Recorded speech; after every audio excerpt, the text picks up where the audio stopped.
Which of the following reactants will yield ethane. Question काय आहे, which of the following reactants will yield ethane म्हणजे काय आपल्याला ethane मिळवायचं आहे. CH3 पहिला ऑप्शन काय, मिथाइल ब्रोमाइड प्लस सोडियम.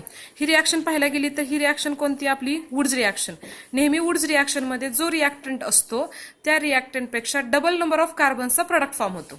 म्हणजे सपोज जर मिथाइल ब्रोमाइड घेतला तर मिथाइल ब्रोमाइडची रिॲक्शन काय होणार आहे, CH3Br plus 2Na plus Br CH3 दोन्ही कॅन्सल होती. इन प्रेझन्स ऑफ ड्राय इथर ॲज अ कॅटलिस्ट काय भेटतं आपल्याला, ethane.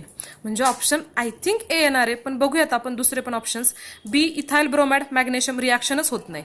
Ethanol plus H2SO4 dehydration होईल इथेनॉलचं, त्याच्यापासून भेटेल आपल्याला इथिन. इथाइल ब्रोमाइड प्लस KCN यांची जर रिॲक्शन केली तर आपल्याला प्रोपाइल नायट्राइल कंपोनंट भेटेल. म्हणजे हा पण ऑप्शन काय असणार आहे, रॉंग. म्हणजे करेक्ट ऑप्शन ए.